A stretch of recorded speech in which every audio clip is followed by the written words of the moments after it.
Well met, young arisen. For one to prevail, the other must be broken. Welcome back to Retro Rebound. In today's video, we are going back to one of the most underrated RPGs ever, in my opinion, Dragon's Dogma. There's a video on my Mr. Matty channel from when I was in high school, just waxing poetic about how incredible I thought this game was. And for so long, I thought I was in this little bubble here. I just thought I was quietly enjoying this secret game that Capcom had made. But as time has gone on, the appreciation has grown. There was the original Dragon's Dogma, there was Dark Arisen, they did this kind of crazy anime that came out of nowhere. Now we got the sequel. Sequel's not too far off. Is now a good time to play Dragon's Dogma? Cease your questions, good sirs and madams. The answer is yes, and this is what's so cool about the channel. Like I said, this game felt like such a secret to me. I always loved it. I was always open about it. I also have another Mr. Matty video called RPG Time Machine where we focused on Dragon's Dogma. Such a special game to me personally because it was the first RPG I fell in love with after Skyrim, which in my little high school brain was inconceivable. But it's cool to bring things full circle here as the sequel approaches and talk about how awesome the original game truly is, and especially Dark Arisen, which corrected a lot of the mistakes made in the first Dragon's Dogma. So ladies and gentlemen, if you're new here and you're into nostalgic and retrospective content, you're in the right place. Consider subscribing. So many places we can begin here. I think I'll just answer, what is Dragon's Dogma? If I were to give you the common way to break down games nowadays, which is to combine genres and titles into one, I would say that, to me at least, it's like a Souls game meets a Monster Hunter game meets Skyrim, and you get Dragon's Dogma. By that, I mean that you have the sense of openness and wandering and bits of discovery of Skyrim. You have the danger and the fear of wandering too far off the beaten track of a Souls-like game, but then also the massive monster fights, the targeting of weaknesses of Monster Hunter. If there is one direct correlation here more than any, it is Monster Hunter. Because what defines Dragon's Dogma for me is the risk that the open world is. As you're traversing, it's not like, again, we'll go back to Skyrim, one of the comparisons I made, where you'll wander to whatever cave you want, beat the hell out of the bandits, beat the hell out of any spiders that come your way. Doesn't matter who's coming your way, you're the Dovahkiin, you are going to wipe the floor with them.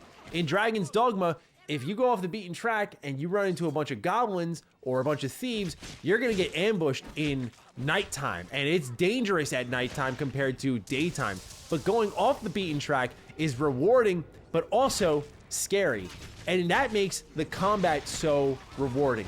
It's all based around the vocation system. So as you go to an inn, you'll actually be able to change out your class effectively, however you want. I played as the Mystic Knight. You can do a ranger, you can do a warrior, a fighter. There's so many to pick from. There's an archer that can actually use magic. I mean, there's so many combinations that you can do here in Dragon's Dogma, and that gives it so much replayability, but also really unique team compositions. We'll get into that in a little bit with the pawn system. Sticking with the gameplay though, as you're gradually ranking up your vocations, as you beat up enemies and complete quests, you'll unlock new skills, new disciplines, new abilities to use in combat. And combat, as I'm sure you've already seen, isn't this silky smooth combat system that it's typically known for. Again, calling back to Monster Hunter. I think with Monster Hunter Rise and World, really Rise, things got cleaned up a bit where it felt more like a proper action game. But part of the Monster Hunter experience, in my opinion, was the, if you will, it would be defined as intentional jank. Like certain weapons weren't supposed to be whipped around and making contact 30 times like a Muso game in 2 seconds, right? It was about deliberately attacking a piece of the body and whittling them away and using your class to the maximum of its potential. And that's where Dragon's Dogma really leans into it heavily.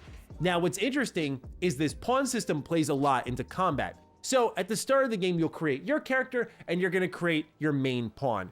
Pawns are these AI companions that get uploaded to a cloud, and then you can go into this stone and download other people's pawns. What's the point of all of this is that as you're exploring this dangerous open world, right, there's a ton of risk everywhere. Let's say you're playing the game and you went to this specific cave with these ogres in here.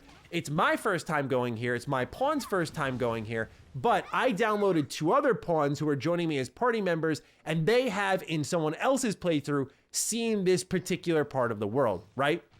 What makes this cool is they'll get in there, they'll be like, be careful, they're ogres, they're weak to fire, they target women. And it's like, oh, okay, like, so as me, I'm playing as a woman in this current playthrough. I'm like, okay, I gotta be careful and keep my distance. And there are times these ogres are picking me up and running away with me. There's so much context and depth to this world, and it's because of this pawn system where as I complete these quests and as I do these things, naturally my knowledge of the game increases, but then my pawn will say, like, I've learned something. I know more about this quest now. I've learned a lot about this area.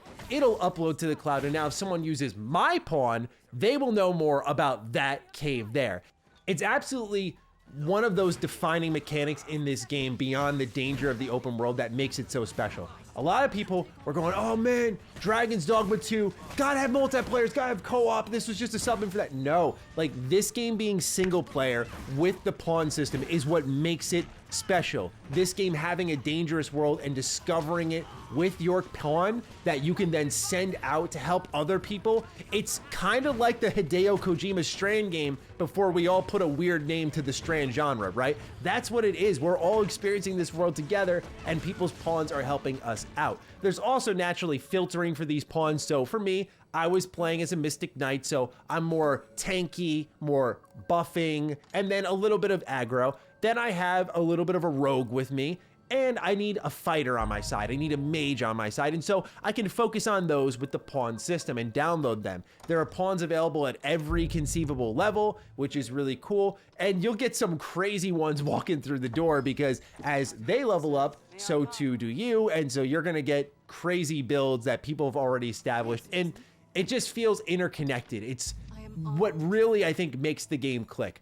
There's so much more I need to go in on about this game, but let's start breaking down the respective versions of the game. You have Dragon's Dogma on the 360, and you have Dark Arisen, which is available on all modern consoles. So let's go through 2 complete in-box experiences, and then talk about the differences between Dragon's Dogma and Dragon's Dogma Dark Arisen. Let's begin with the Xbox 360 copy of Dragon's Dogma. Got it on the 360 because this is where I originally first played the game. This 2012 weird era of Capcom I adored. You'll see why on the back of the manual. It starts off by saying, the destiny of the world, the heart of one hero. It is written that the dragon seeks out those who would stand up against the darkness.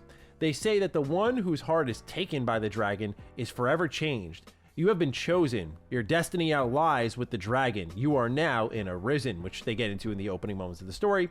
Action. Experience a new type of highly stylized action combat from the creators of the action hits Resident Evil 4 and Devil May Cry 4. No mention of Resident Evil 5 on here. What's going on, Capcom? Anyway, unlimited freedom. Embark on an epic adventure with the freedom to explore and interact in a rich, living and breathing world. And customization. Develop your customized main pawn and 2 other support pawns. Share your main pawns online. When they return, you'll gain experience and loot too, which is a cool part of the game. Now, this one has a pretty decent manual. Shout out to Capcom for keeping the illustrated streak alive. Here you see the first Chimera-like boss you actually fight in the game's tutorial. It goes through a bunch of the game's controls. The story and objective, it says Dragon's Dogma is an open world action game in which the protagonist is destined to defeat a mysterious dragon, embarks on a perilous journey, and strengthen the protagonist and his partners, the pawns, create parties with various allies, and set off on an epic adventure in a massive fantasy world. They say you should have Xbox Live for this, and it's actually pretty necessary because you can employ pawns from players and friends around the world. You can lend the main pawn that you've developed to players around the world, have your pawn rated, download content naturally, participate in events, and send presents to other players. So there is also an offline mode as well here. It's not like forced online. So instead of embarking on an adventure with pawns belonging to the player from around the world, advance the game with the help of in-game pawns. So I like how they had an offline option here. That's good preservation in my eyes. Just some basic UI breakdowns here. They go through the game screen, and then here you see the first initial 3 vocations in Fighter, Strider, which is like the rogue I was talking about earlier, and Mage. There are more you can unlock afterwards. They go through the pawns. They say basically that these are from alternate worlds, which I always thought was pretty interesting how they play it into the story here.